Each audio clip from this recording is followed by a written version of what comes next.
Welcome back to my channel.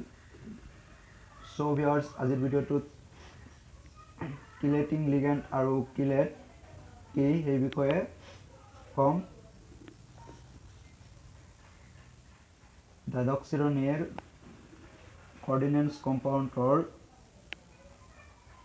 এইটো তৃতীয় পাৰ্টৰ video. So আজি কিলেটিং লিগ্যান্ড কি, যদি এটা দ্বিদন্তীয় আৰু বহুদন্তীয় লিগ্যান্ড কেন্দ্ৰীয় ধাতৱ পৰমাণুৰ লগত দুটা বা ততোধিক ডাটা পৰমাণুৰ লগত প্ৰত্যক্ষভাৱে যি বলয় বা আঙুঠি সদৃশ গঠন কৰে তাকে কিলেট বলে আৰু লিগ্যান্ডটোক কিলেটিং লিগ্যান্ড বলে।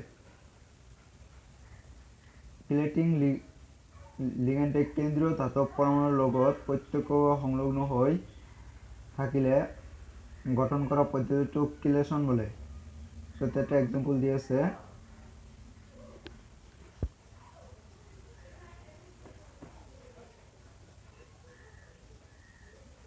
সো কিলেটৰ বৈশিষ্ট্য।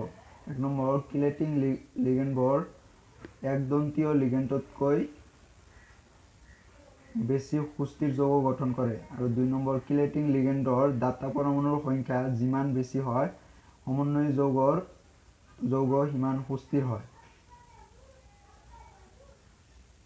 ইয়াৰ পিছত আহিল কিলেটৰ প্ৰয়োগ। ১ নম্বৰ, কঠিন পানী কোমল কৰিবলৈ। ২ নম্বৰ, লেন্থেনয়েড আৰু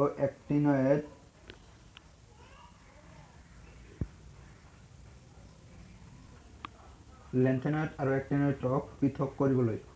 ২ নম্বৰ, দন্তীয়তা। এটা লিগ্যান্ডে যিমানটা ডাটা পৰমাণুৰ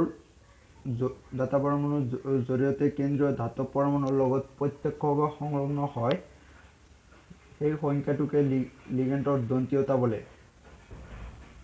যেনে এক্সাম্পলবোৰ দিয়া আছে, চাই ল'ব। ইয়াৰ পিছত আহিল সমন্বয়ী যৌগৰ সমযোগিতা।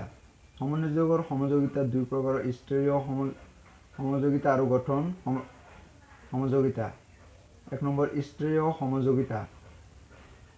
হেটাৰলেপ্টিক লিগ্যান্ড তত কেন্দ্ৰীয় ধাতৱ পৰমাণুৰ চাৰিওফালে লিগ্যান্ডবোৰ বিভিন্ন ধৰণৰ সজ্জিত হৈ ষ্টেৰিঅ' সমযোগিতা দেখুৱায়। ষ্টেৰিঅ' সমযোগিতাবোৰ আকৌ দুই প্ৰকাৰৰ: জ্যামিতিক সমযোগিতা আৰু আলোক সমযোগিতা। ইয়াতে জ্যামিতিক সমযোগিতাৰ দুই প্ৰকাৰৰ: জ্যামিতিক সমযোগিতা চিছ আৰু ট্ৰেন্স। এইটো ট্ৰেন্স। ষ্ট্ৰাকচাৰৰ পৰা ক্ৰমে গম পাবা, এইফালে দুয়োফালে ক্লৰিন এক চাইডত আছে আৰু এফালে ট্ৰেন্সত দুয়োটা ক্লৰিন দুইফালে গৈছে। সো ইয়াৰ পিছত ভিডিঅ'টোত সমযোগিতাৰ বিষয়ে ভালকৈ দিম, তাৰ পৰা চাই ল'ব। ভিডিঅ'ৰ ডিছক্ৰিপশ্যন লিংকটো দিয়া হ'ব। সো আজিলৈকে এইখিনি, ধন্যবাদ।